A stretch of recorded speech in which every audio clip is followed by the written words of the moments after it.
True Crime Brewery contains disturbing content related to real-life crimes. Medical information is opinion based on facts of a crime and should not be interpreted as medical advice or treatment. Listener discretion is advised.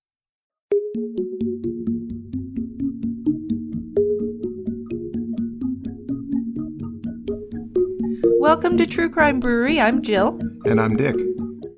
New Jersey mom Michelle Nyce spent the last night of her life working the makeup counter at Macy's, followed by a romantic tryst with her lover.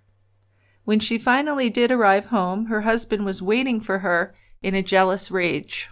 Michelle had come all the way from the Philippines when she was just 20 years old to be the wife of 41-year-old Dr. Jonathan Nyce. After 15 years of marriage, they were raising 3 children together in their luxurious $1.6 million home.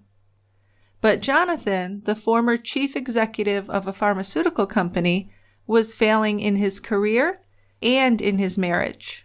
He was about to lose everything, and that includes Michelle. Join us at the quiet end for Mail Order Murder, the story of Michelle and Jonathan Nyce. Michelle and Jonathan were an unlikely couple, but they did seem to make things work for a time.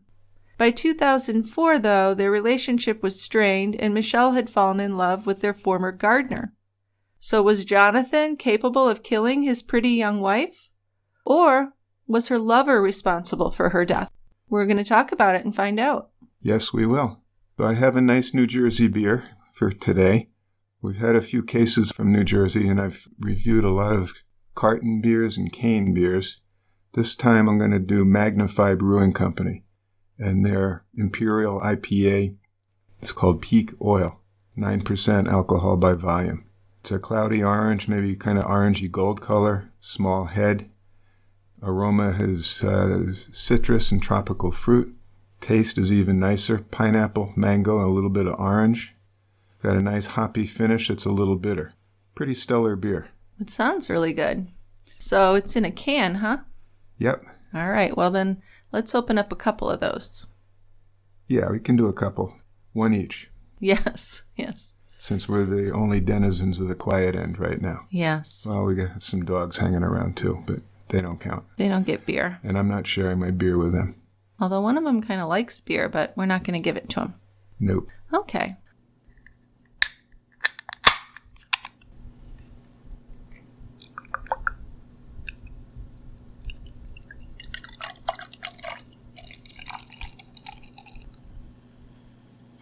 Well, come sit over here and you can start out our story about Michelle and Jonathan.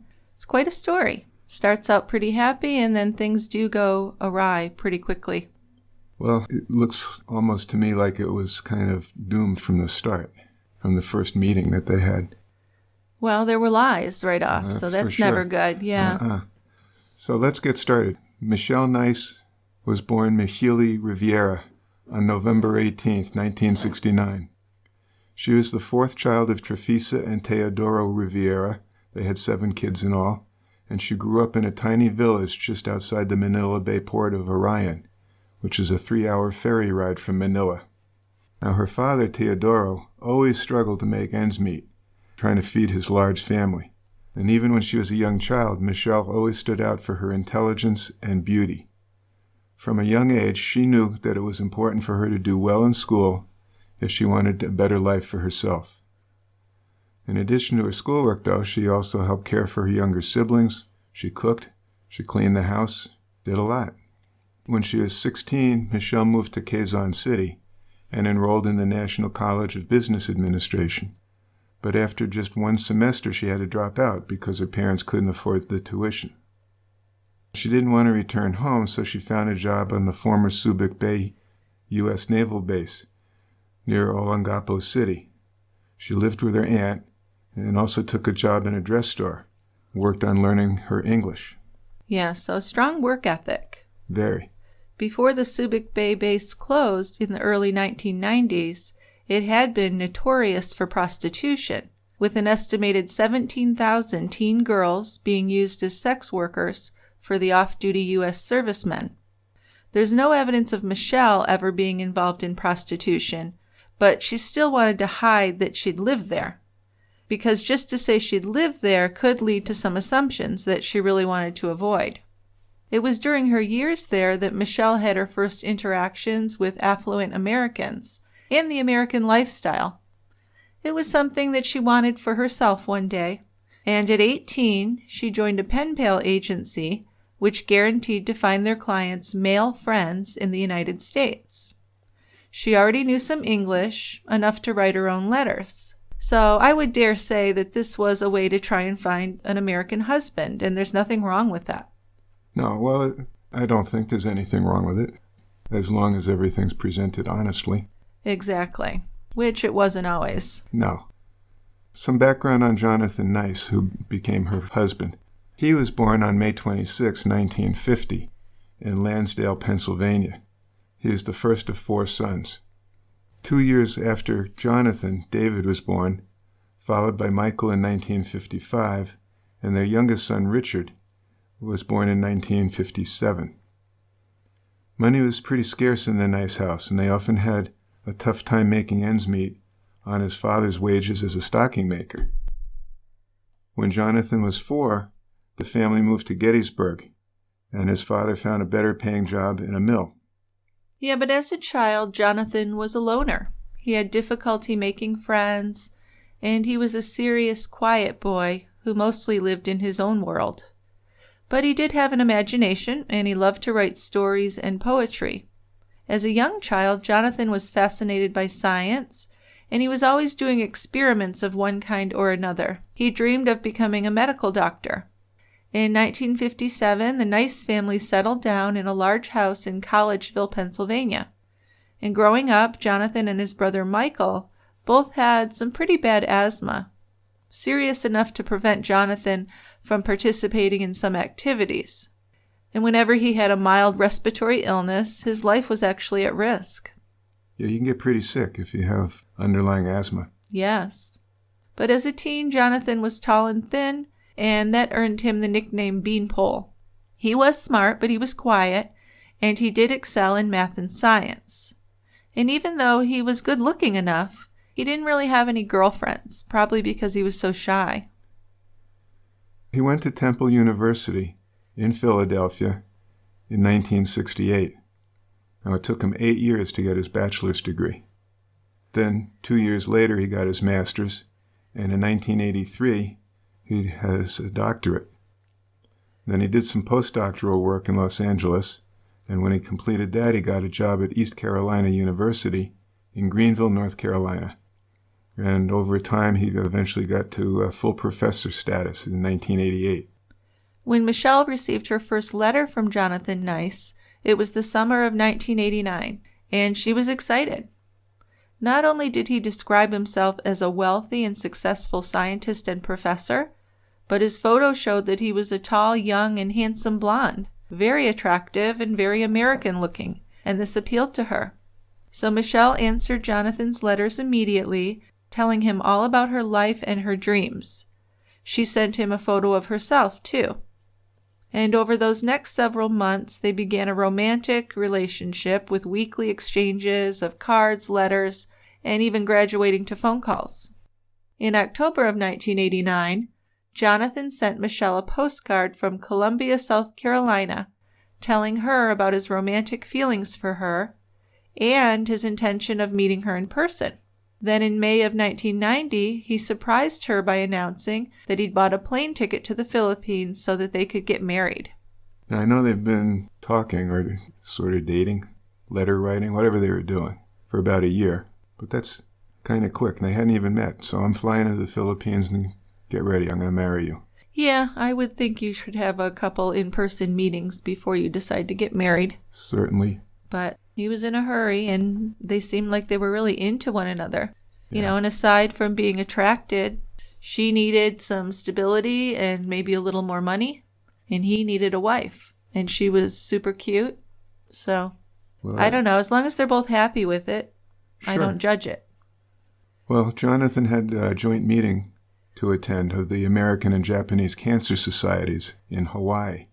And after that meeting, he was invited to give a lecture at the National Cancer Center in Tokyo. The Philippines visit would be in between the two meetings. So Michelle told her family the news, explaining that she had an understanding with this young American professor. But her father wanted to know more about his future son-in-law before he'd allow his daughter to marry him.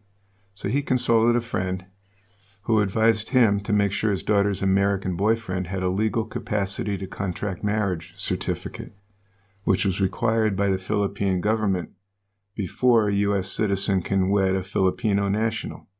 So Michelle asked Jonathan about the document, and he assured her he would take care of everything through the American embassy.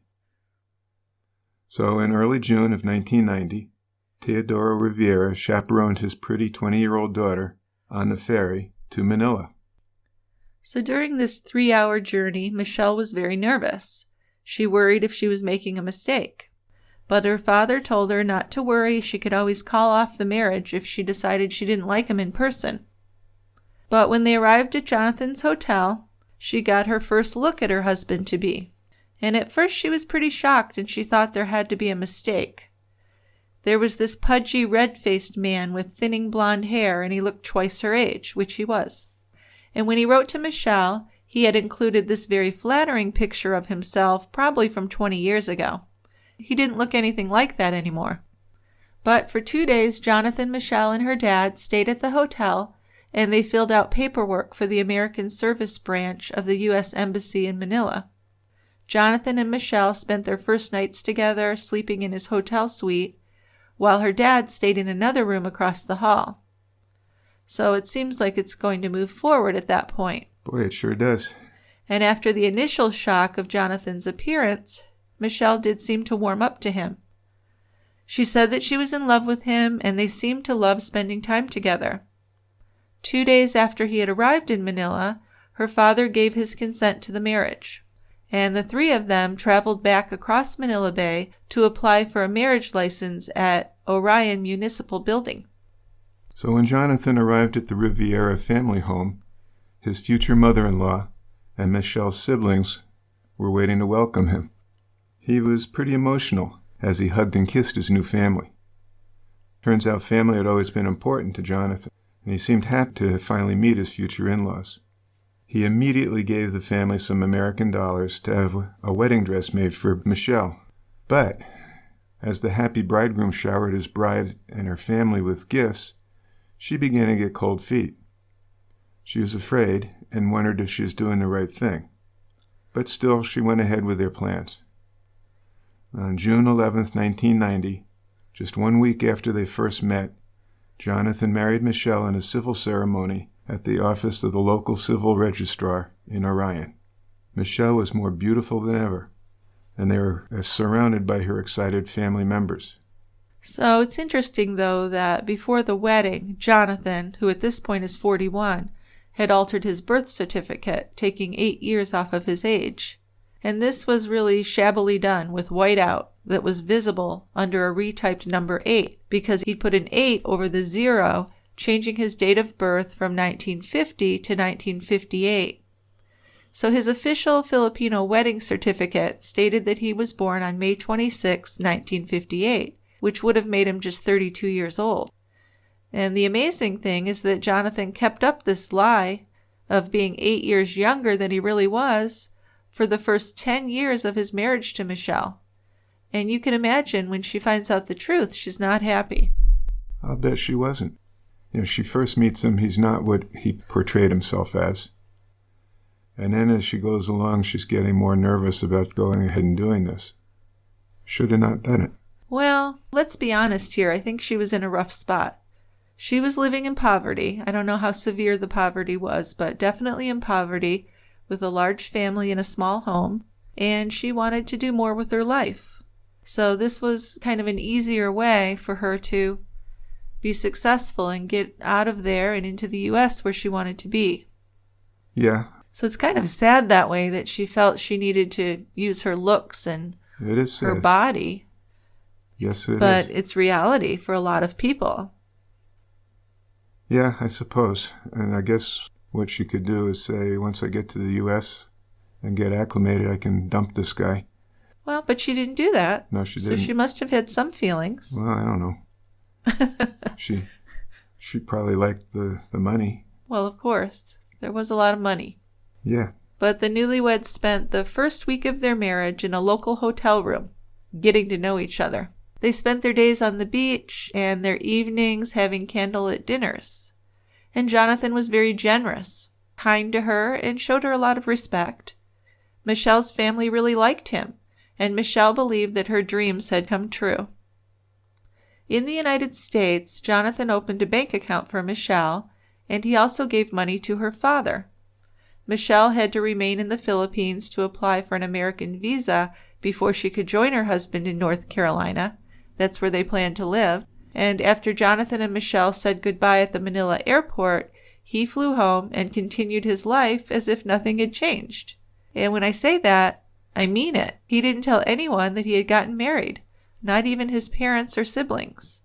He explained his absence at work to his fellow colleagues by claiming that he had attended a cancer conference in Hawaii. He didn't mention his trip to the Philippines at all. It's just getting weirder, Jill. Well, we like our stories weird. This one is. Yes. So after Jonathan went back to the United States, he and Michelle were in daily contact, planning for their new life together in North Carolina. Jonathan took care of Michelle and her family. He opened a bank account for them, and he mailed monthly checks to help them improve their lives. He even took an evening job to earn extra money. By the winter, after their marriage, though, Michelle's visa had still not yet been granted by the U.S. Immigration Service, and Jonathan was getting increasingly frustrated that Michelle had not yet joined him. Yeah, but in my eyes, if she wasn't really into him, she had a good deal there. She got to stay home and have the financial benefits of being married to him for her and her family. But for the sake of argument, I'm going to assume that she did care about him at that point. Okay. Since the marriage, Jonathan had developed a kind of a big brother-like relationship with Michelle's 12-year-old sister Melodia, and frequently offered her his guidance. He told Melodia how both he and Michelle were upset that the U.S. government was taking so long to approve the visa. 3 months later, Michelle's visa had still not come through, and Jonathan was getting more and more nervous. So he began calling Michelle daily, and he sent her piles of romantic cards and letters. So he's probably thinking, okay, they're stonewalling me. She doesn't really want to come, and they're using his visa stuff as an excuse. I think you're right on target there, yeah. And maybe she wasn't in a big hurry to come. But in late March, her visa did finally come through, and Jonathan immediately booked her a one-way plane ticket to California. He was super excited. And they planned to have a short vacation there before he brought her back to Greenville, North Carolina. In April 1991, Michelle said goodbye to her family and flew to California, where Jonathan joined her, and it was a happy reunion. Before he'd left Greenville, he'd prepared for her sudden arrival as his wife. But embarrassed for anyone to know that he had married a Filipino mail-order bride, he made up a cover story to explain how they'd met. And he stuck to this story for years, just like he did with the age lie. He explained to Michelle that she should tell everyone that they had met in Hawaii while he'd been attending the medical conference there, that he had tripped over her foot while they were on a scuba diving excursion, and that it had been love at first sight. And Michelle was okay with this too, because remember, she didn't want to be seen as a prostitute or even a mail-order bride. I mean, neither one of those makes you feel very good about yourself. No, and it's kind of a cute meeting story, isn't it? Yeah, but I don't know. It just makes me question his character when you're making up stories like that right off the bat. Well, he's been doing that from day one with her. Yeah, you're right. So when they did finally arrive in Greenville, North Carolina, Jonathan proudly introduced his new bride to his family and colleagues. And they were certainly all taken off guard by the news.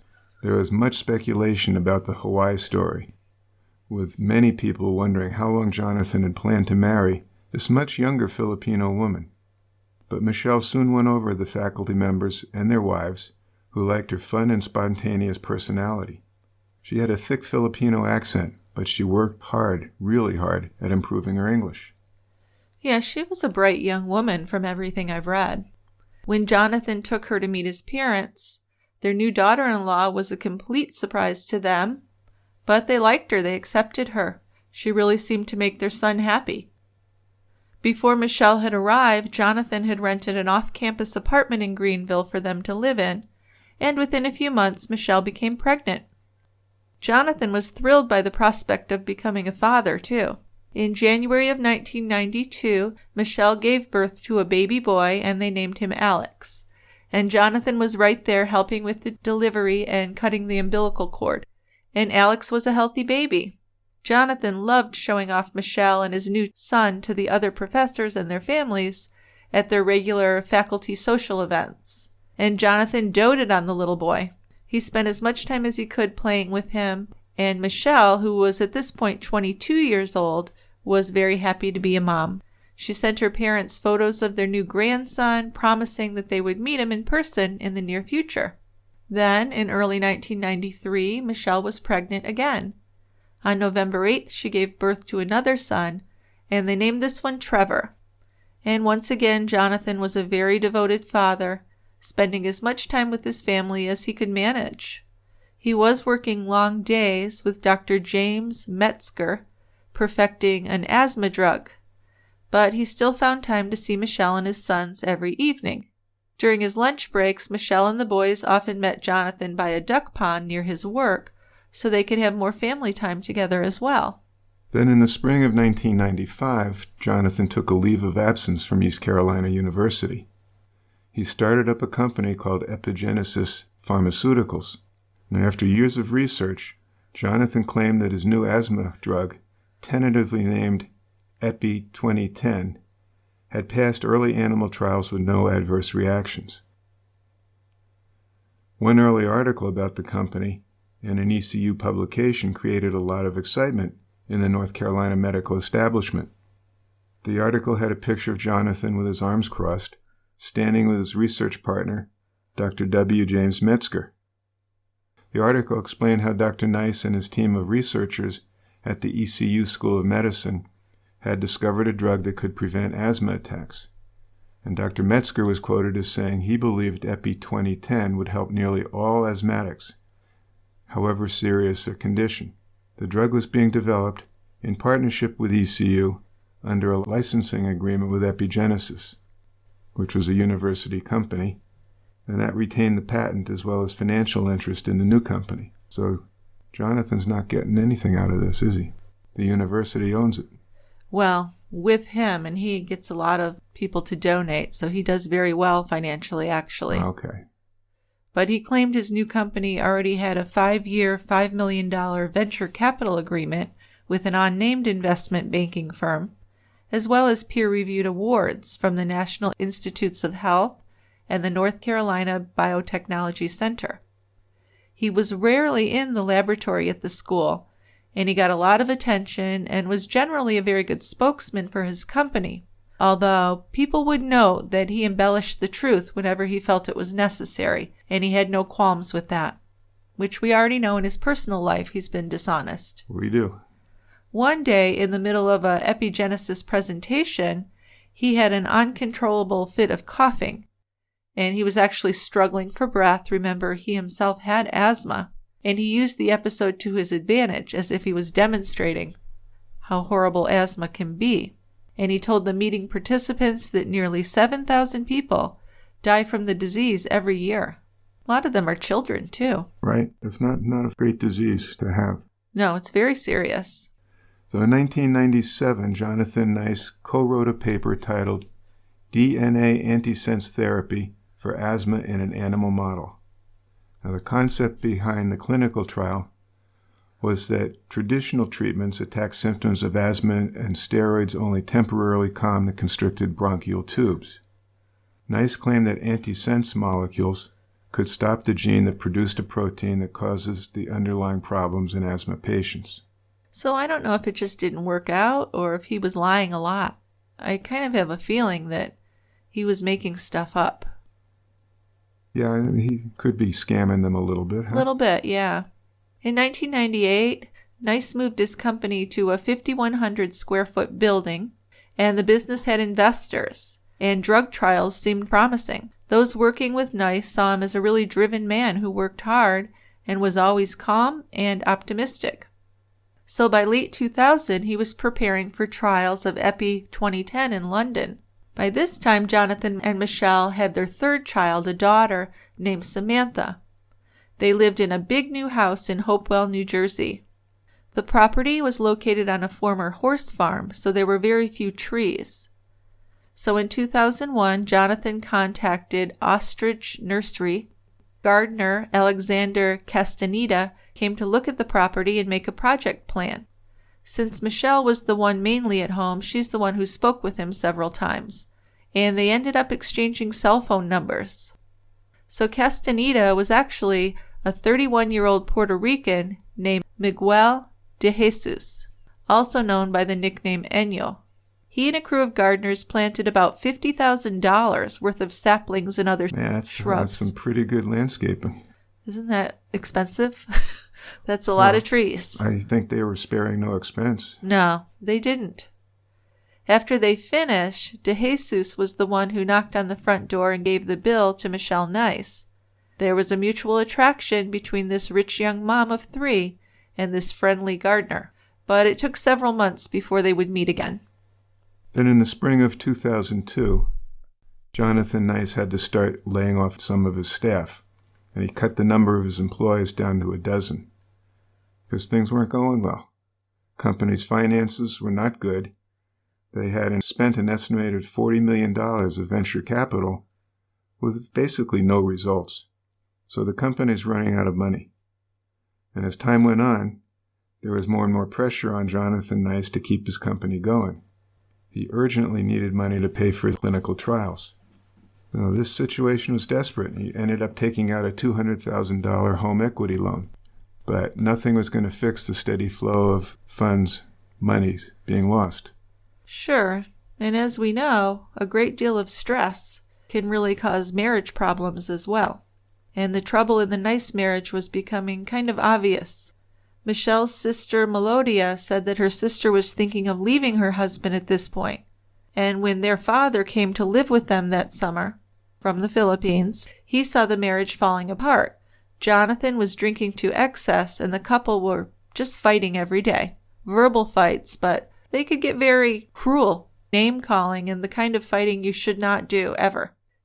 Around this time, Jonathan and Michelle were at a family birthday party for his brother Michael, and Michelle was talking to her mother-in-law when Jonathan's birthday came up in the conversation. Jonathan's mom, Emma Nyce, happened to mention that Jonathan had been born in 1950.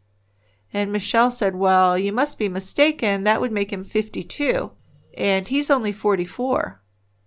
But Emma insisted, well, I'm right. I should know my son's age better than anyone, right? I gave birth to him. So this was a shock for Michelle to learn that her husband and the father of her kids had lied about his age from the very beginning, even on their wedding license. So she really resented this. I mean, the marriage wasn't in the best place at this point, and this was just another straw on the camel's back.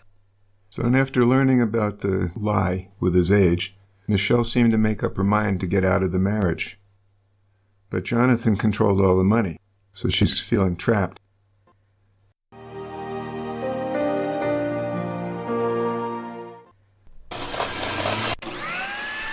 Jill, what did you put in the blender? My Bluetooth earbuds. If I hear another piece of shit commercial, I'm going to scream. That's a little extreme, don't you think? I can't help you with other podcasts, but all of our True Crime Brewery episodes now come with commercial-free versions for our Tie Grabber subscribers. Well, I know. My hate for ads is what motivated me to give Tie Grabber members that ad-free option. If you subscribe at tiegrabber.com, you get to listen to all of our new episodes commercial-free, and this is in addition to our bonus episodes every month.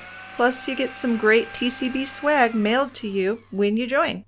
Okay, I get it. At least TCB listeners can avoid ads. Just turn off the damn blender. You're going to wake up the whole neighborhood. Okay, I'm sorry for swearing. Not a fucking problem.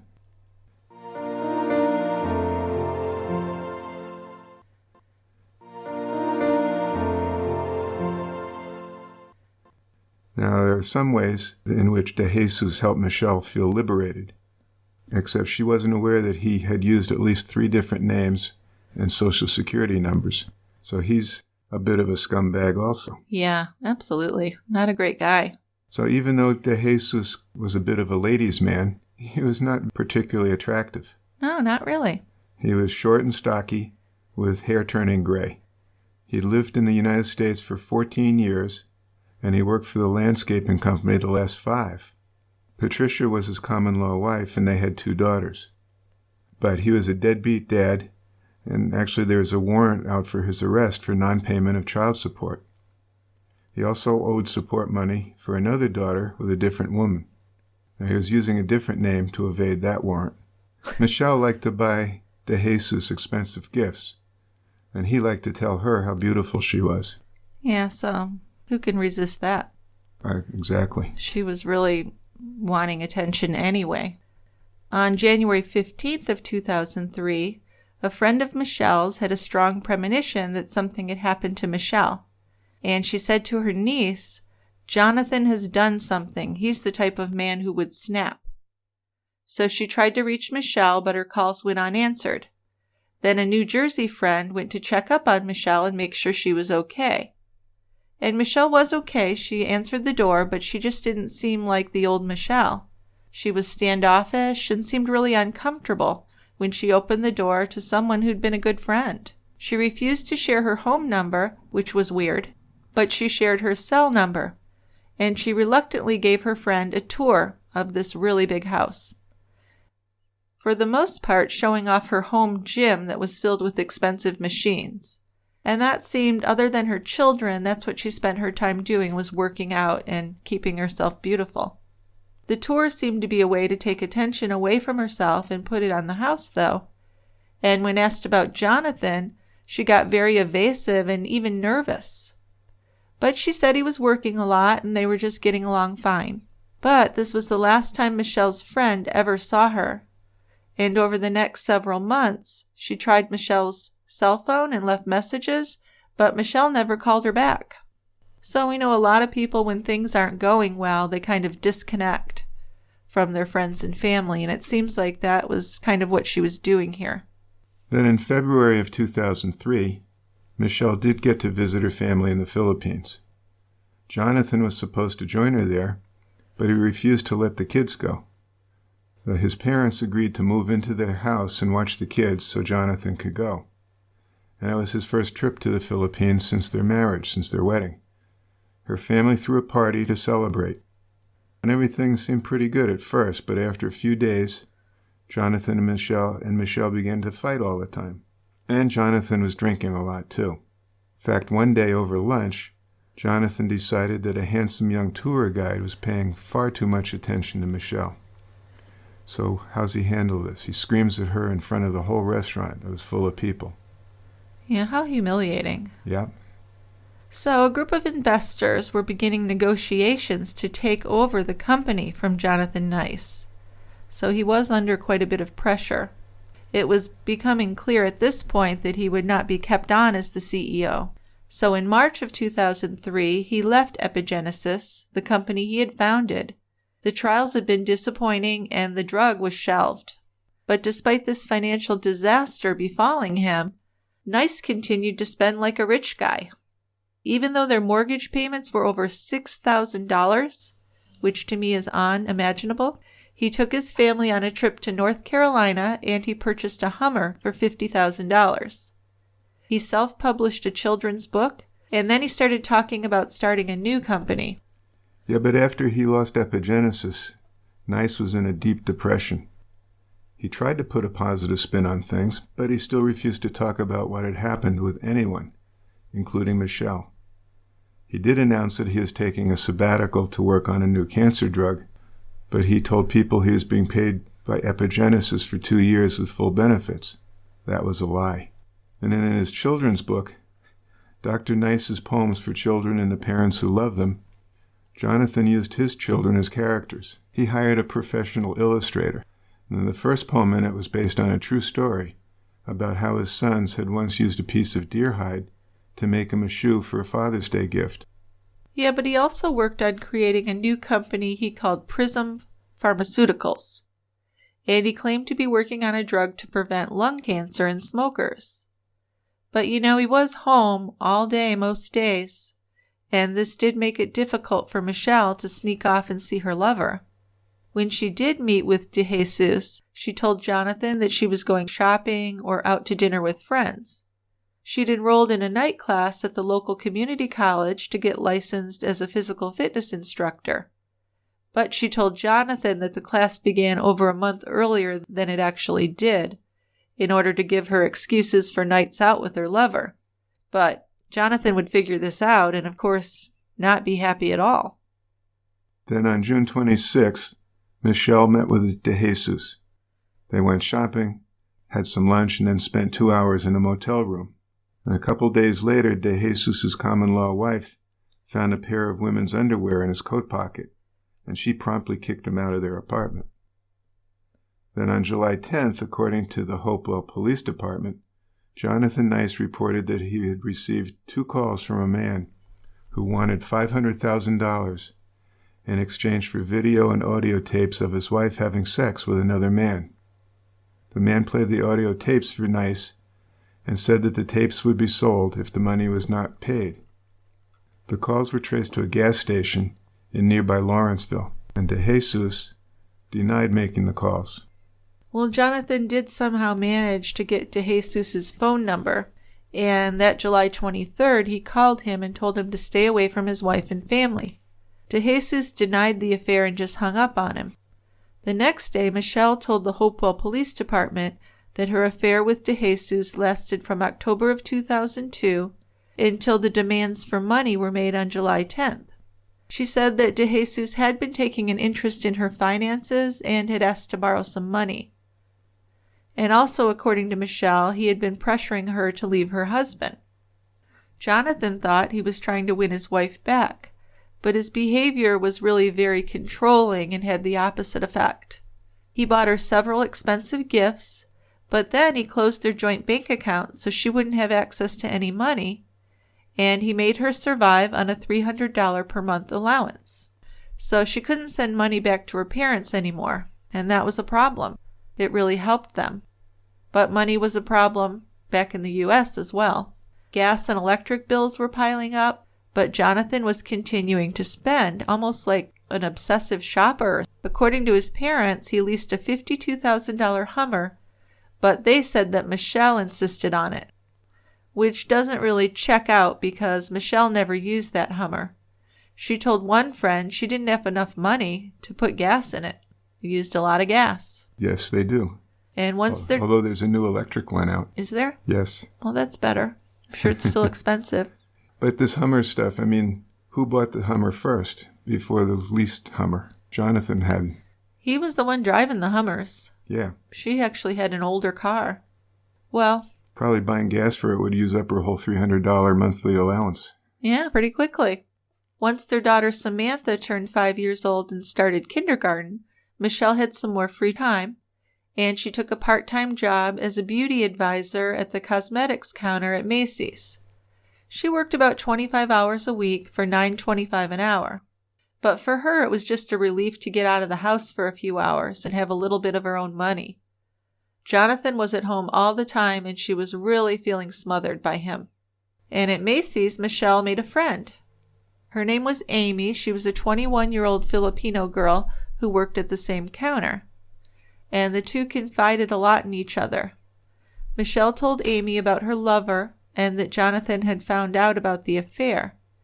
And Amy confided in Michelle that she just found out she was pregnant by a married man who had abandoned her. So that's a shitty situation. I guess. Michelle also told Amy that she and Jonathan had been fighting really often for about 5 years now. The fights were all verbal, but she was upset that the children were being exposed to these fights. She said she wanted to get a divorce, but didn't have the money for an attorney. Amy told her she should work on her marriage and not risk losing custody of her children in a custody battle. I mean, to Amy, Michelle's life looked pretty good, because Amy's having a really hard time. Yeah, she's in a bad spot. Yeah. So on August 19th, Jonathan Nyce sent a fax to a detective, marked urgent, and it stated that Michelle said her lover was encouraging her to kill her husband. Now, the detective looked at these statements and thought they were outrageous. Michelle had never told the police that her lover wanted her to hurt her husband. The detective didn't believe that the facts was real, and it was decided that the allegations of extortion were unfounded. Yeah.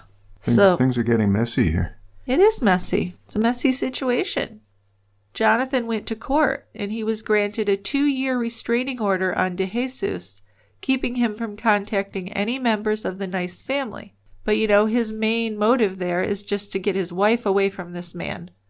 I don't think he was really afraid for his safety. He just wanted to stop the affair and keep Michelle for himself. But Jonathan began seeing a psychiatrist to deal with his feelings of betrayal and depression. He was prescribed Ativan, but unfortunately that drug seemed to make him more emotionally unstable. For instance, he drove to his parents' house one day and just collapsed on their sofa in tears. And he told them that Michelle had a boyfriend and he was just terrified of losing her. Yeah, now, Jonathan had been used to working all the time, and without work he had way too much time on his hands. And when he wasn't writing, he learned to make furniture. So he bought an expensive saw, woodworking saw, and taught his oldest son Alex how to use it. While this is all going on, the marriage is still getting worse and worse. And as Jonathan became more depressed, Michelle was getting more upbeat and optimistic. She enjoyed her job at Macy's. She's making friends, and she certainly liked to get out of the house. Well, Jonathan had tried to get her to leave the job, but she refused.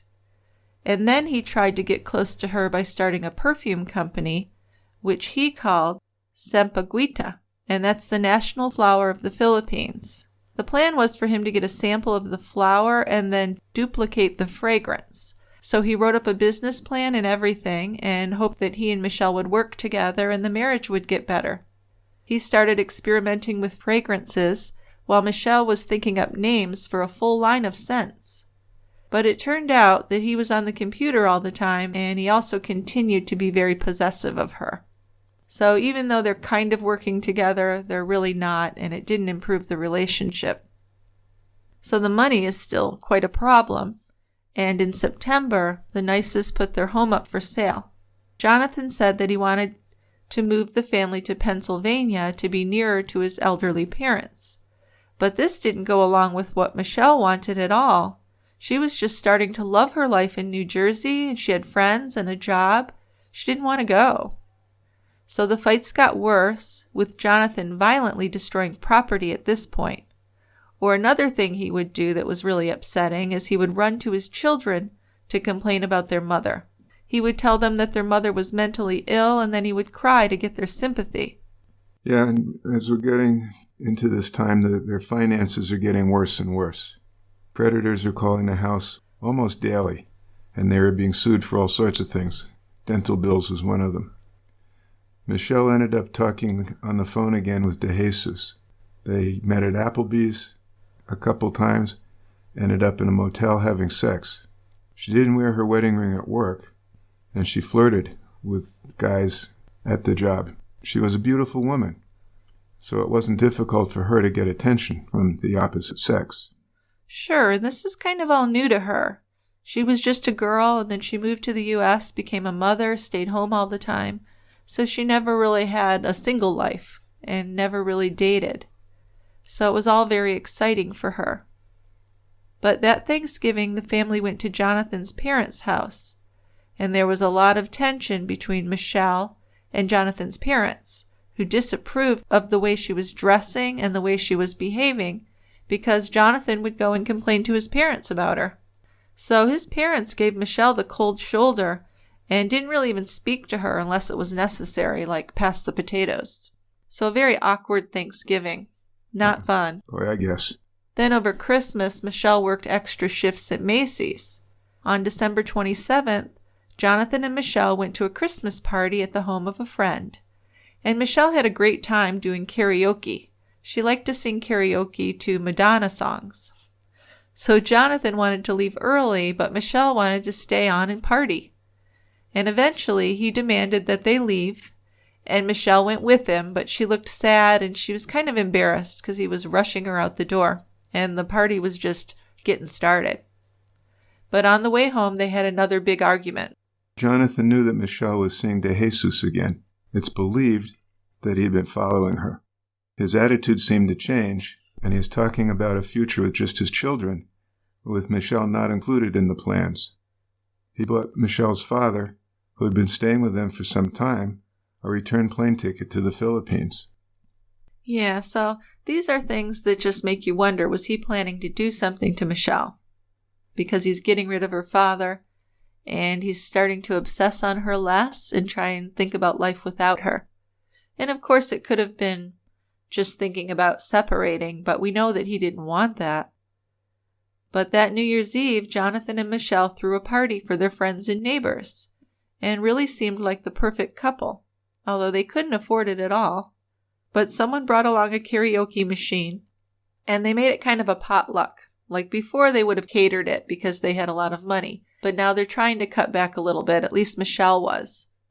So Jonathan sang House of the Rising Sun on the karaoke, and Michelle sang a Madonna song. But then after midnight and the champagne toast, Michelle sang I Will Survive. And that choice of song is a little curious to me, even though it didn't seem to bother Jonathan. But that's kind of a song about breaking up with someone and being free. Yeah. So they scheduled a Valentine's dinner with another couple that night, also a Cancun vacation with another couple.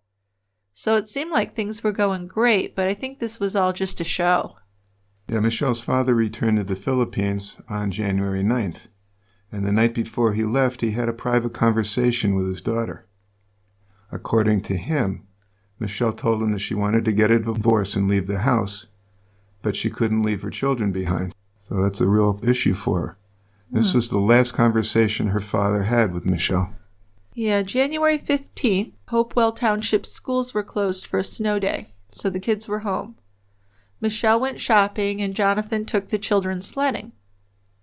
Michelle had an evening shift at Macy's, so she showered and started getting ready around 4 o'clock for a 6 o'clock shift. According to Jonathan, he and the children were in bed around 8, and once they were tucked in, he called Michelle's cell phone. There was no answer, but he held the phone up for his daughter to leave a goodnight message. Then he watched a movie with the kids in the master bed and turned off the light for them to fall asleep around 10 p.m. Earlier, around 5 p.m., Michelle had called De Jesus to arrange to meet him that night. She told him she'd finish work at 9:30, and he said he'd get back to her around 9-ish to make plans.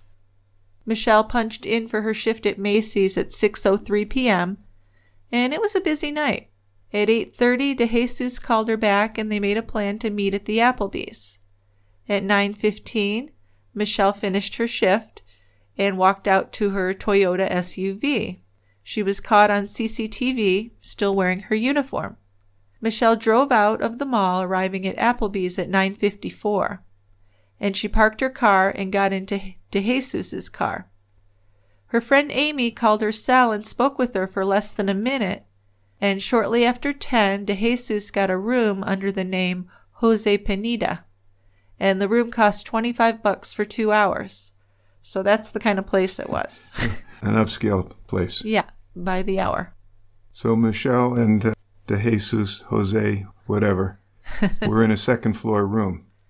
Soon after they began having sex, Jonathan called her cell. She looked at who was calling and turned her phone off. Then after they finished having sex, De Jesus called a friend. The friend was his cover story with Patricia, who had taken him back. Then Michelle and De Jesus talked for a bit. Michelle told him that she thought a female neighbor was following her and reporting back to Jonathan. She showed him a picture of the neighbor on her cell phone. Then he walked Michelle out to his car and drove her back to her SUV. When she got to her car, she told him she was going home. She rolled down the window, kissed him, and said goodnight. So it was about 12:30 in the morning when she began her drive home. It was a 13-mile ride. So although Jonathan had been acting calm lately, he was likely very upset and angry with Michelle that night. At midnight, he tried calling her again, and when her voicemail came on, he decided to go downstairs and wait for her. He sat waiting and probably fuming for about 45 minutes. Michelle got home at about 1:45, and detectives believe that Jonathan walked to the garage entrance. As she exited her car, they began to argue right away. And when Jonathan demanded that she tell him where she'd been, she told him to fuck off and mind his own business. Then she went into the house and went upstairs to where the kids were sleeping. But the argument worsened. They were screaming at each other loud enough so it may have woken the kids even. When Michelle had enough, she called Jonathan a fucking freak. She told him that she was leaving him. Then she went into the master bedroom and packed a large black suitcase. Then she went to the bathroom to get her toiletries. But Jonathan rushed over to her, towering over her. Remember, he's 6'4", and she's barely 5 feet tall, so big size difference. They pushed each other, and a wine glass fell and broke on the floor. So detectives believe that Michelle dragged her suitcase downstairs and into the garage in her stocking feet. And this is when Jonathan Nyce snapped. He realized that she was really leaving him and that he had lost control of her. And remember, control had been a big part of this relationship. As Michelle climbed into her SUV, he pulled her out so hard that he left bruises on her arm. And then he picked up a baseball bat from the wall and slammed it full force into the back of Michelle's head. And this is believed to have caused a really bad skull fracture. Michelle fell to the cement floor, hitting her head again on the running board of her vehicle. She put her hands to her face, probably just instinctually to protect herself. By now she would have been covered in blood from her head wounds. She did manage to stand up and she tried to run away, but she was sliding in her own blood. Jonathan then caught hold of her again and threw her to the floor. Grabbing her by her shoulders, it's believed that he viciously smashed her head into the cement repeatedly. The medical examiner believes that Michelle may have lived for as long as another 10 minutes, and she choked to death on her own blood.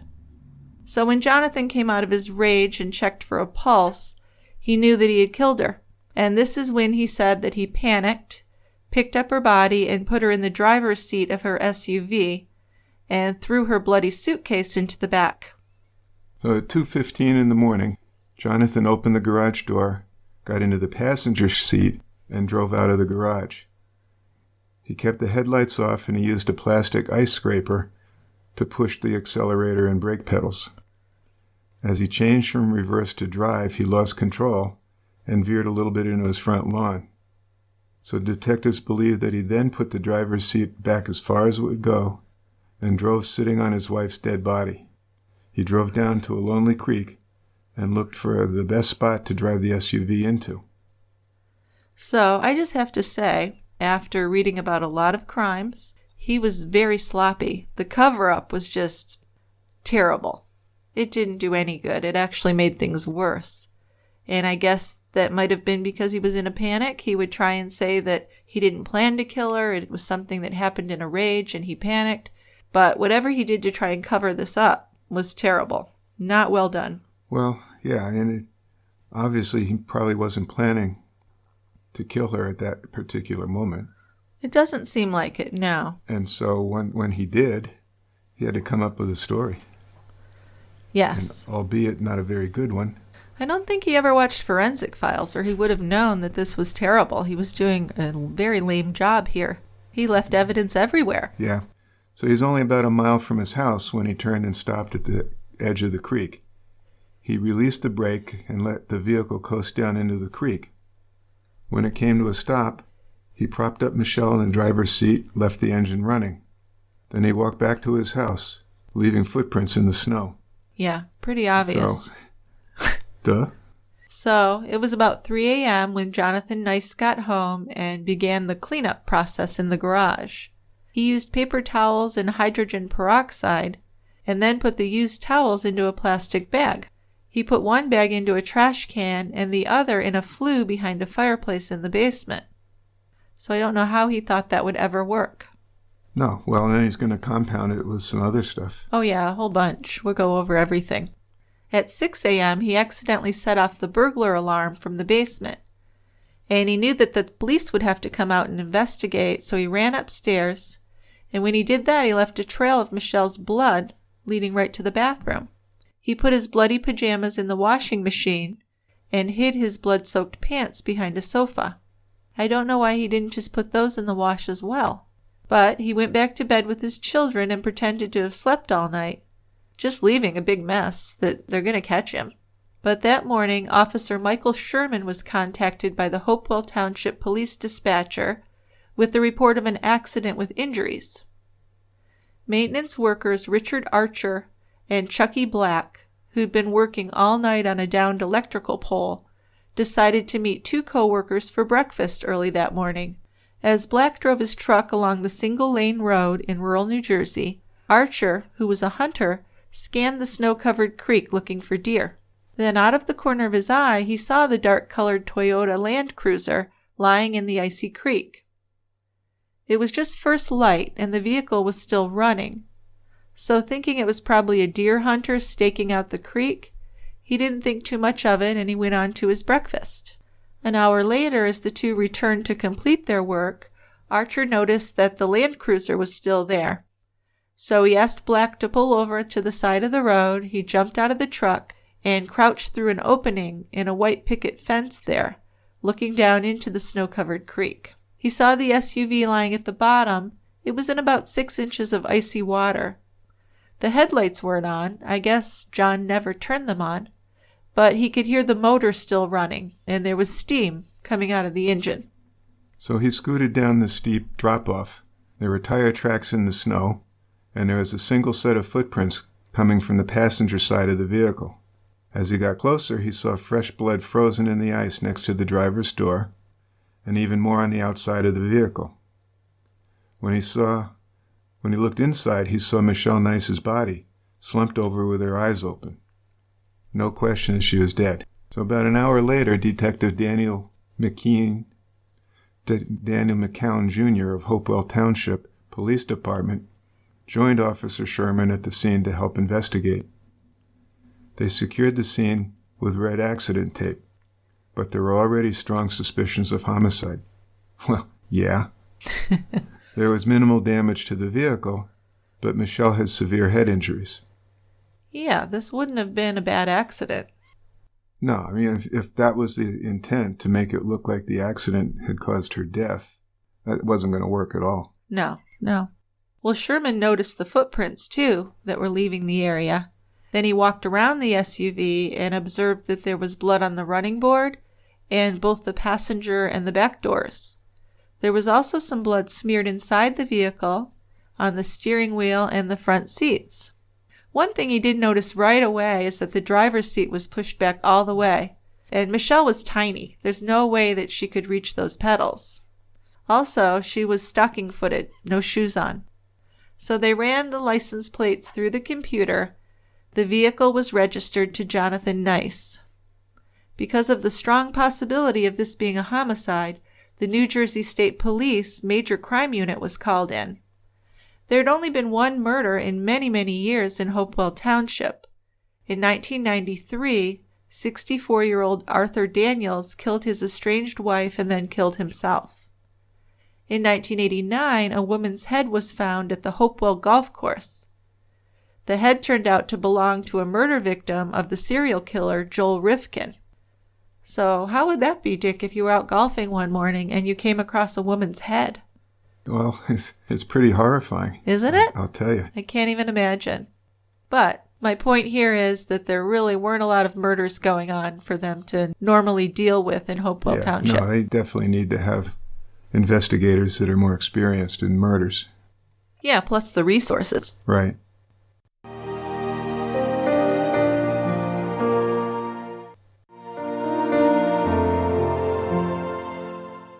So 2 officers were sent to the Nyce home to interview Jonathan. They arrived at 9:13, which was just 3 hours after an officer had been there to respond to the alarm that had gone off. 2 of the kids, Samantha and Trevor, answered the door. And they said that neither of their parents were home. They said their mom must have gone to work early and that their dad was out taking Alex, the oldest child, to school. So a few minutes later, as officers waited in their cruiser, Jonathan pulled up in his Hummer. Pretty red Hummer. He parked beside them and they asked to go inside and talk. Nyce agreed, pulled up the driveway. On his way, he closed the single garage door with a remote. So this made the officers wonder whether there's something to be hidden there. Well, yeah, I mean, they found this dead woman in a car, and it looks like she certainly wasn't killed by that accident. And I believe one of the detectives was familiar with the restraining order and the fact that she had a lover and all that. So, of course, that's going to increase suspicions against her husband. But once in the house, Nyce stood with them in the foyer, and he asked them why they were there, trying to act all casual. According to the officers, though, he looked very disheveled. His hair was uncombed, and his jeans were only partially buttoned up. As the children watched cartoons in another room, Nyce spoke to the police in the dining room. An officer explained to him that his Toyota SUV had been in a crash, and they asked him who had been driving it. And Nyce said it was his wife, Michelle, and then he immediately asked if she was in the hospital. He told them that Michelle had been working the 6 p.m. to 10 p.m. shift at Macy's, and then she had plans to go out with a friend. He said that she had told him she would be home by 1 a.m., but it really wasn't unusual for her to stay out later or even all night long. Which wasn't true. Even when she was with her lover, she was home every night. Now, the officers were suspicious of Nyce, and his behavior seemed unusual. For one thing, he didn't seem particularly concerned about his wife's condition. The officers read Jonathan his Miranda rights and told him that Michelle was dead. Now, he didn't ask for an attorney. Neither did he show much of a reaction to his wife's death. He went over her daily routines with him, and he told him about her extramarital affair. He told him about the gardener, DeJesus. And even when 5-year-old Samantha came into the room and sat on Nyce's lap, he continued talking about his wife's infidelities right in front of her. He said that the boyfriend had tried to extort them, and he had threatened the family. So an officer went with Nyce into the basement, and he allowed them to take some pictures because, remember, the burglar alarm had been activated down there. So they looked through the master bedroom, the kitchen, and the bathroom, and the laundry room as well. Once they were back in the foyer, Nyce asked how he should tell his children that their mother was dead, and he started talking about getting counseling for them. And then he cried, but he seemed like he was already moving on and making plans. Usually you would be in denial. He wasn't. He seemed to accept it pretty easily. So a little bit later, Michelle's friend and neighbor Larissa called the house to remind Michelle about a scrapbooking workshop they had that morning. Jonathan answered the phone, and she asked him how he was doing. And he said, "Not so good. Michelle's been in a car accident." He sounded too calm, and Larissa was shocked by the whole thing. And based on his mood, she thought, well, the accident couldn't have been terribly serious. But then at 10:30 that morning, Jonathan called Larissa back and told her that Michelle was dead. He said he didn't know the details, but he was talking with a detective that afternoon. Larissa called another friend who was expected for the scrapbooking workshop, and they cried together. For the next couple of hours, they tried calling Michelle's cell phone, hoping that Jonathan was wrong. So they're in denial, but he's not. Of course, he knows what happened. Yes, he does. So according to what investigators were able to figure out, Nyce realized that he had left footprints in the snow. So he cut off the soles of his shoes. He then cut the soles into small pieces, but then hid them in a box of Christmas decorations and some other spots in the basement. Yeah, so I guess he didn't think they were ever going to search his house. Yeah. I mean, the way he's hiding things. All over the place. Yeah. It's little here, little there. I know. But then 2 detectives showed up at his house while he was in the basement, and he took about 10 minutes to come up and get to the door. He was busy with those soles of the shoes. Detective McCown was made the lead detective on the case. It was him and another detective who returned to the house to try and get a statement from Nyce. And once there, a friend volunteered to care for the children, while Nyce was taken to the station to make a statement. Even though he had been informed of Michelle's death, no doubt about it, he acted like he didn't know it now, and he complained about not being taken to the hospital to see her. But the detectives weren't buying it, and they just kind of rolled their eyes and ignored him. He went on and on talking. And as soon as Nyce got into the unmarked police car with the detectives, the first thing he talked about was Michelle's infidelity. He told the detectives to look at the boyfriend or even the boyfriend's wife. He said that Michelle had probably been with De Jesus the night before. And then he started rambling on about his perfume company that he was going to start. Yeah, that's a little bit odd. So they got to the station just after 11 in the morning, and the police began taking his statement, which was typed up, and he was able to review and sign. Took him over 2 hours for him to finish. Then he went over Michelle's schedule for the previous afternoon and night. Then he said that he had fallen asleep with the kids and woke up at 6 a.m. His mother had called him to tell him that the alarm company had called her. Then he had gone back to sleep because there was a 90-minute snow delay for the schools. Yeah, and for the life of me, I can't figure out why they called his mother about the alarm. But that's what happened, apparently. Maybe she was the list of contacts. Maybe he didn't answer and she was the backup person. Yeah. But according to Nyce, he saw his wife last at 4 p.m. Then he had left the house with the children as Michelle was preparing for her shift at Macy's. He had taken the kids for pizza, and then they came home and watched the movie Bruce Almighty. After the movie ended, they all fell asleep in the master bedroom. He said he did get up once in the night to use the bathroom and was concerned that his wife wasn't home, but didn't do anything about it. So detectives believed that Nyce was adding to his story, because he added that one time at a restaurant, Michelle had told him that De Jesus had threatened their lives. He said that he and Michelle only had verbal arguments, and they had a normal, very active sex life. But during this interview, the detectives noticed several scratches and cuts on his hands. Also, his fingernails had dirt under them. So they photographed his hands, and then they took a cheek swab for DNA. So he's obviously consented to all this. Yeah, didn't even get a lawyer. Yeah. And then Nyce called his parents and told them what had happened, and his mother agreed to come to the house.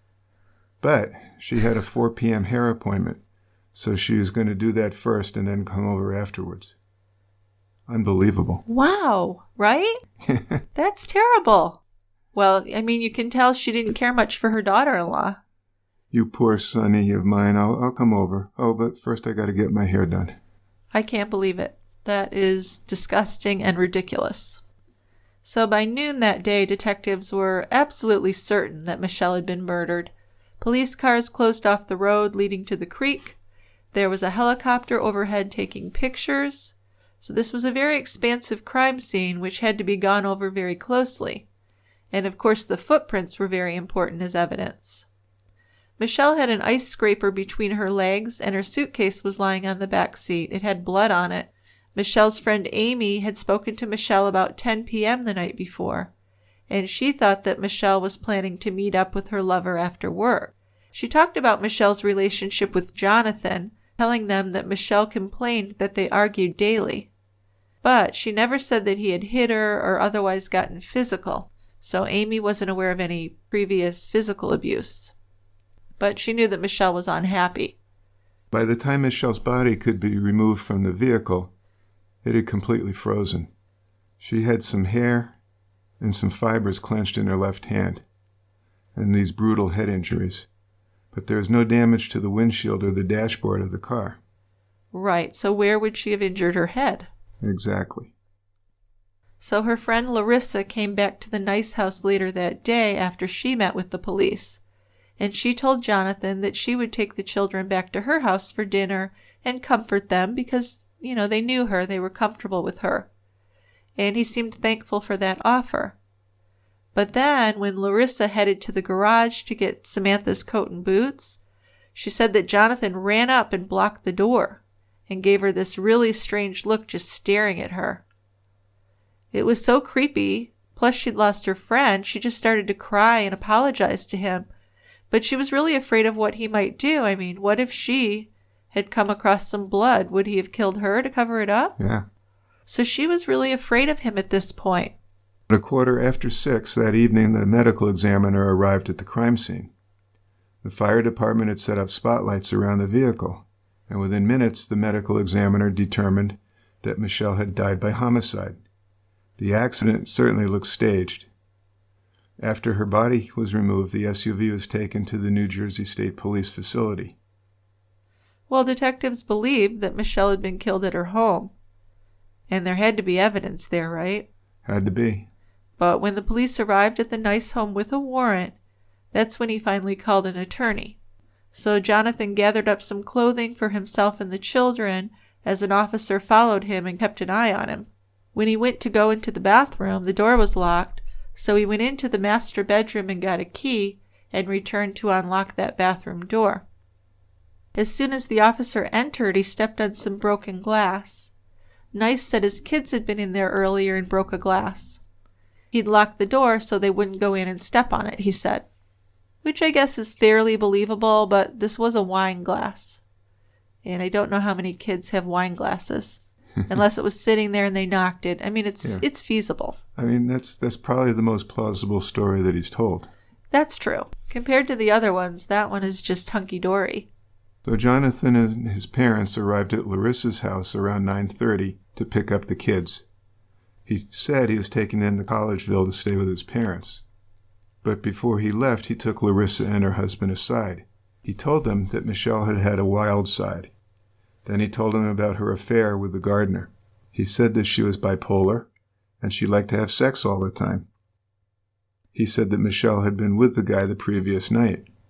So Larissa's pretty confused and upset by this. Why was he tearing down her friend right after she had died in an accident? But as she thought about it, she realized that he was already working to show himself in the best light and point suspicions at other people. Oh, absolutely. That's the way I'd take it. Sure. So the day after Michelle was killed, Jonathan had not made any attempt yet to notify her family in the Philippines. They only learned of her death after a Filipino friend of hers read an article in the Trenton Times, and he called a family member in the Philippines who drove right over to the Riviera's home. Michelle's father said that he was told she died in an accident. So he called Jonathan and asked what had happened, and Jonathan told him, well, she died in a car accident. Michelle's father was suspicious, though. Remember, he'd lived with them for several months and knew they were fighting and that his daughter wanted a divorce. He asked Jonathan questions, but he didn't get any answers, really. His first thought was that maybe Jonathan had done something to Michelle's car to cause her to have an accident. And I could understand having that thought. Sure. No, he's, like you said, he's been witness to some heated arguments. Absolutely. So he knows what the relationship was like. Well, and the main thing is Michelle wanted to leave him, and he didn't want her to leave. That's basically what it boils down to. Correct. So that same day, Michelle's autopsy was performed. Before doing the exam, her body was taken to a hospital and x-rayed for any broken bones. Nothing was fractured other than her skull. There was some blood and tears in her stockings, which seemed to indicate she had been walking or running in the blood. When her face and head were examined, there was a great deal of blood over her skin and clothing. There were 3 lacerations to her forehead that were so deep that the skull could be visualized. Ugh, that's just awful. Can you imagine how much blood would come from that? Oh, no kidding. This injury was believed to have been done with a baseball bat, and her entire body was covered in bruises and contusions. She had defensive injuries on her hands. In her brain, there was hemorrhaging from blunt force trauma, and it appeared that she did not die quickly. There was bloody froth in her lungs, which indicated she'd been breathing for several minutes after her brain and skull were severely injured. The completed postmortem report said that Michelle had died of blunt force injuries to her head, with a fractured skull and intracranial bleeding. Manner of death was homicide. So Michelle's lover, DeJesus, was located by the police at an apartment building in nearby Cranberry. His common-law wife answered the apartment door, and DeJesus was there just sitting on the couch. Interestingly, he hired an attorney before going with the police for an interview. And that's funny because a week or two ago we were talking about the more educated people are, the more likely they are to ask for an attorney. But we've got a doctor here who didn't ask for an attorney and a gardener who did. Yeah. So it's a little bit unusual. Although he's had some run-ins with the police, so I think he was a little more street smart for sure. Yeah, that's probably an issue. Yeah. So he said that he and Michelle had been back together for a couple of months, and he easily admitted that he had been with her Thursday night, which was the night that she was killed. After having sex at their hotel, he drove her back to her car and kissed her goodnight, he said, and this was around 12:30. Then he drove to a diner and had 2 Heinekens. Then around 1:30 a.m. he drove home, where Patricia and their daughter were sleeping. And as he was getting undressed for bed, Patricia woke up and ordered him to sleep on the couch because he'd been drinking, and when he drank, he usually snored really badly. So according to DeJesus, Michelle had told him before that her husband had chained her against the bed and beat her. He said that Michelle was afraid of Jonathan because of his temper and because he was so much bigger. So DeJesus was allowed to leave after he signed his statement.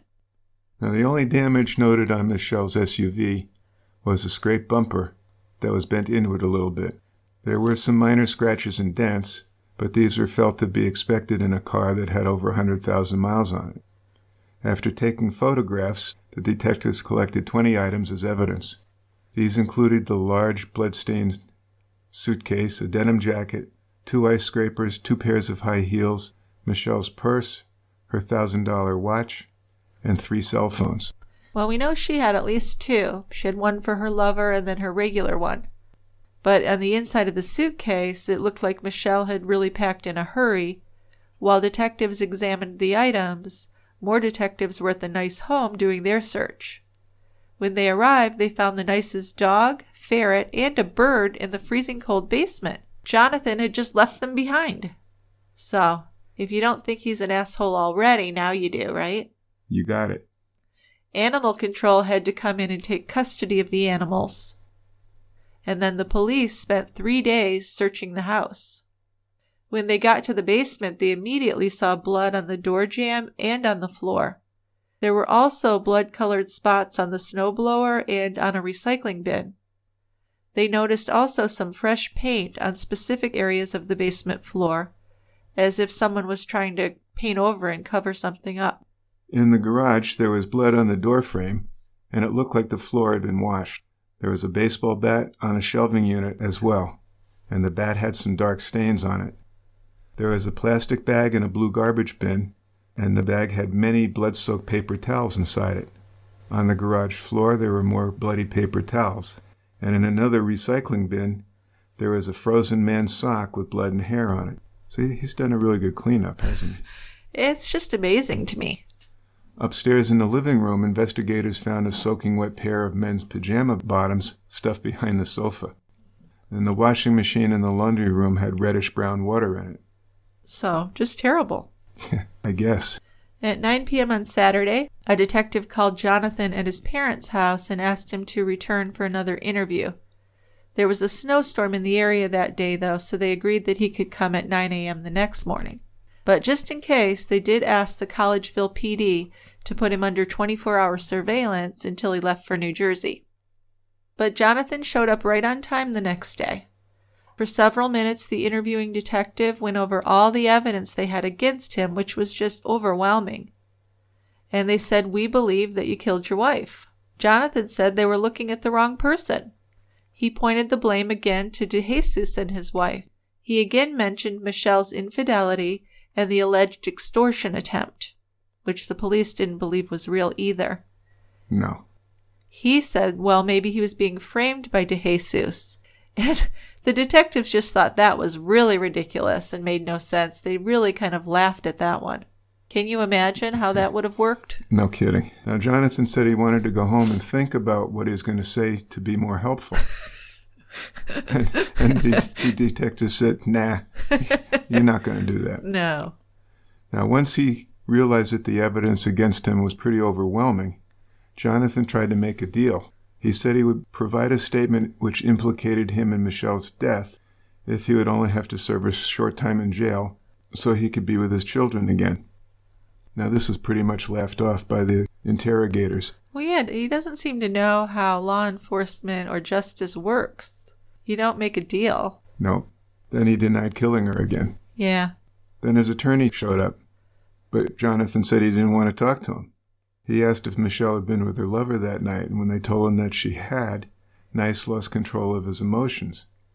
He cried, almost on the verge of hyperventilating, and he said, I didn't mean to kill her. So is he more upset about her cheating on him or killing her? It's hard to say, isn't it? It's certainly hard to say. But by noon that day, Jonathan had given the police his version of Michelle's murder and how he had tried to stage it as a car accident. He claimed to have been acting in self-defense after Michelle came at him with a stiletto or a knife. After putting her body into her car, he'd driven to the creek and over the edge into the water, and he admitted that he tried to clean up the blood with paper towels and peroxide. But Jonathan was arrested then for first-degree murder of his wife. And it's funny because then he congratulated the detectives for their diligent work, and he called his arrest a quick conclusion. The press was given a copy of the state's probable cause complaint, and Nyce's bail was set at $2 million cash. But he hired prominent defense attorney Robin Lord, and she managed to get him released on $1.7 million bail. His trial began in June 2005.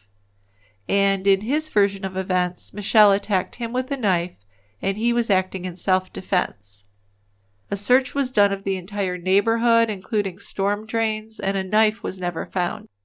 His attorney was quite dramatic, and at one point, she unpacked the suitcase filled with Michelle's clothing, one item at a time, taking out a piece of lingerie here, a bra there, some Victoria's Secret panties, and this seemed just like an attempt to shame the victim, which...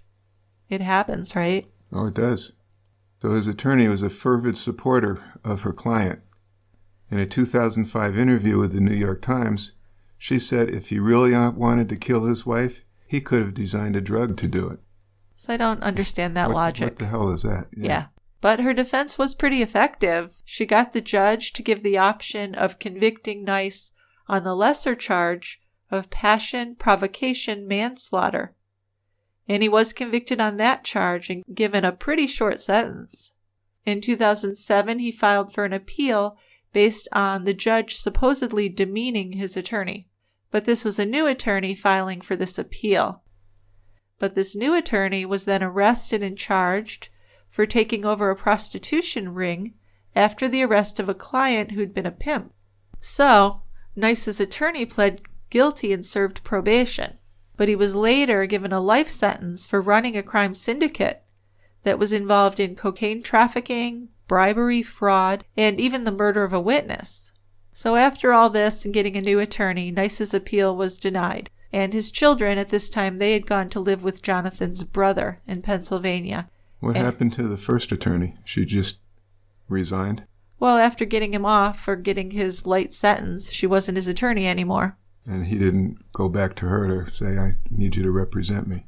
Yeah, he didn't. And maybe it was just because she was expensive. She was pretty good at what she did. Well, I think she did a good job for him. Absolutely. It's just crazy. In 2012, Nyce published a book, Under Color of Law. And in that, he described his run-ins with the criminal justice system, and he maintained his innocence. The subtitle of the book reads, The Deliberate Conviction of an Innocent Man and the Destruction of a Family. So you can kind of see where that's leaning. So Nyce was released from prison after having served 5 years of his 8-year sentence. At age 70, and living in Collegeville, Pennsylvania, he was charged with wire fraud and interstate shipment of misbranded animal drugs. The prosecutor claimed that Nyce was responsible for a scheme to defraud pet owners of money by claiming to sell canine cancer-curing medications. Investors claimed that Nyce began his pet meds scam after his release from prison. He marketed the drugs under the names Temexel and Naturazone and scammed pet owners for hundreds of thousands of dollars. He claimed these drugs would cure cancer, but in reality, they were just ingredients, useless, mixed up by Nyce himself. So yeah, once I learned of this, I thought he probably was pretty scammy in his other business as well. Once a scammer, always a scammer, it seems. Yeah. But one thing he did was he charged some people for access to clinical trials that he claimed were showing encouraging results. One poor woman gave him $5,000 in this desperate attempt to save her dog. He also promoted these drugs by emails and phone calls to owners of terminally ill dogs.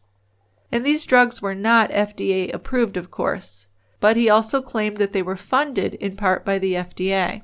So if convicted on this, he faces a maximum possible sentence of 32 years in prison and a fine of up to $1.25 million. So the latest I could find on this was earlier this year, and he hadn't had his trial yet. But he will. Absolutely, unless he pleads guilty, which he might have to because the evidence is pretty heavy on this as well. Yeah. Well, we'll see. He sounds like a piece of work. Oh, absolutely. And I just feel so bad for her family back in the Philippines. Yeah. They never even met their grandchildren, except the father who came to stay with them. So our sources include an article from CEO to wife killer to snake oil salesman from the Princeton Info, February 2020. A book titled Never Leave Me by John Glatt. The New Jersey Court Archives. Thank you to Tristan Capel for our music. If you enjoy listening to our shows, please consider leaving us a review on iTunes or wherever it is that you listen. So if you visit our website, tygrabber.com, you'll find a shopping page where you can buy some brewery merchandise. This time of year, it's time for Christmas shopping and stuff, and you're probably not going out to the malls, probably doing more online shopping. And what better place to do online shopping than TieGrabber? Well, yeah, better than Amazon. They have enough money. Yeah. Why not support the show? We have tanks, teas. We have warm, soft hoodies for you as the cooler weather moves in. And now we also have cloth masks to keep you safe and allow you to declare your love for TCB in public. Great. All right. Why don't we go ahead with feedback? Okay, so feedback. I found this great letter from Robin in Ireland. It's an email, not a voicemail. And it's a lengthy letter with several things to talk about. So I just did this one email. So we're devoting feedback to her letter. This is your feedback, Robin. Okay.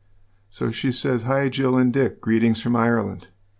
I hope you're both doing well during the pandemic and wanted to thank you for continuing to bring an interesting case to your listeners every Tuesday. It's been a very welcome distraction from all the world chaos. I love how you guys are always incredibly respectful towards the victims of these awful crimes and really feel like you bring an empathetic awareness to how the victims were wronged." Well, that's really nice. Thank you, Robin. Very much.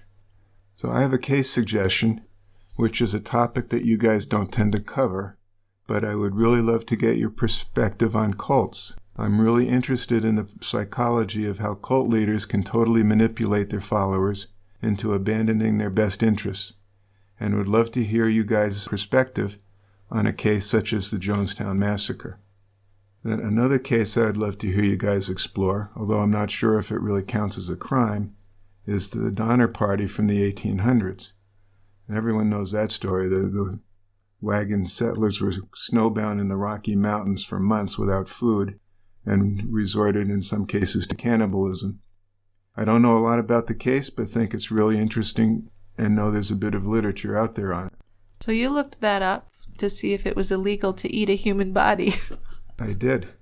So if anyone checks your internet history, they might be suspicious. I hope you don't disappear anytime soon. Yeah. Finally, and sorry my letter is so long, I really loved the few episodes you did on the untrue crimes in movies.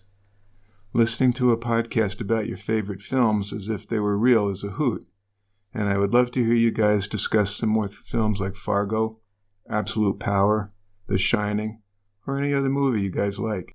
Well, we love Fargo. I mean, I'm constantly quoting Fargo. You are. What's Absolute Power? That's Sounds familiar. Travolta movie, presidency and stuff like that. Oh, so that's not Clint Eastwood.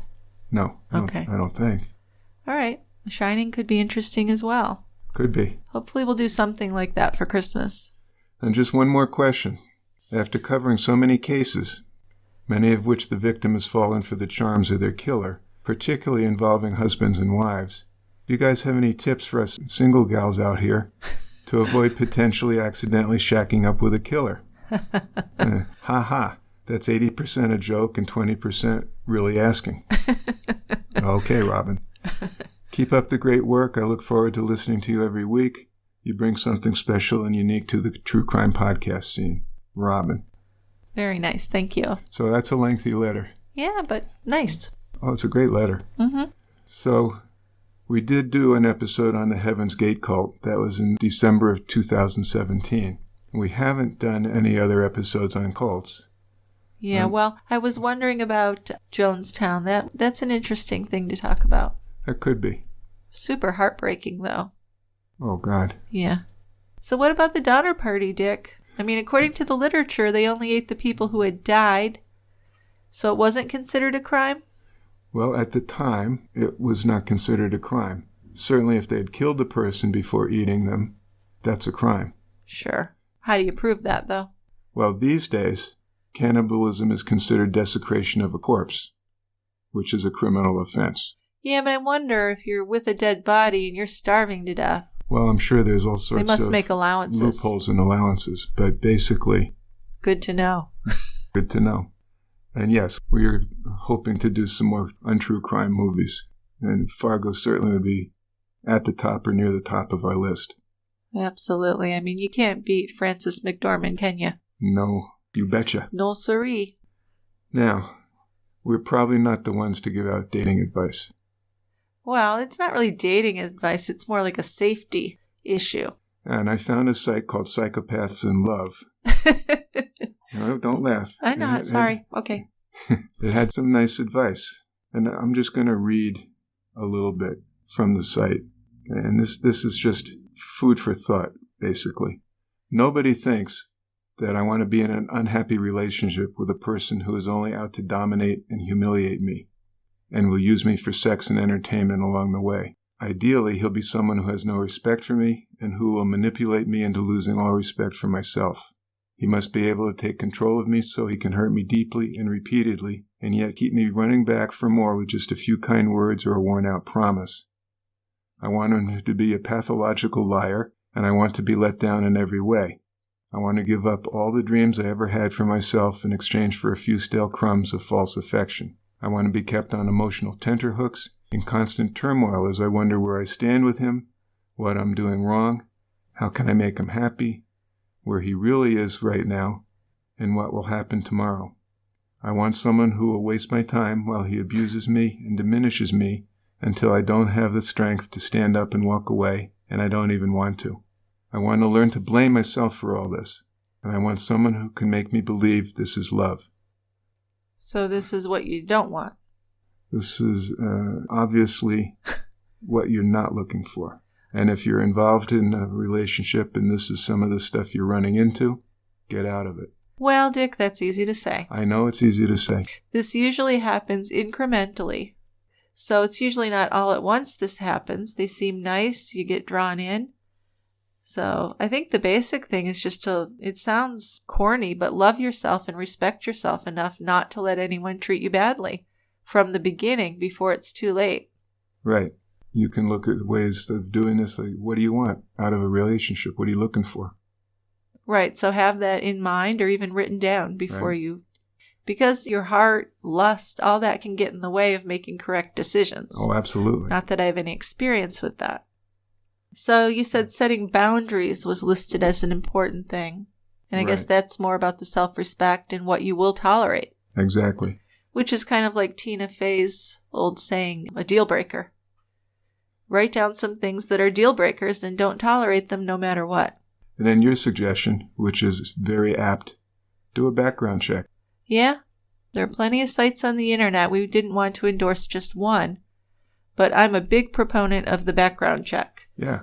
If you meet someone through friends and you know where they work, that's different. You can kind of see how it goes, but especially with internet dating, I would absolutely do a background check and, of course, meet them in public and all those other tips we've heard before. Yes, do all that. Yeah, so good luck, Robin. Find yourself a great partner. And that's it for feedback. All right, I enjoyed that one. Me too. I know it was a long letter, but it was fun. Yeah, absolutely. And I never would have found Psychopaths in Love website if I didn't have this letter. Yes. Well, thank you everyone for listening. And we're going to see you next week at the quiet end. You bet. I'll save you a seat. Come on down. All right. Bye-bye. Bye.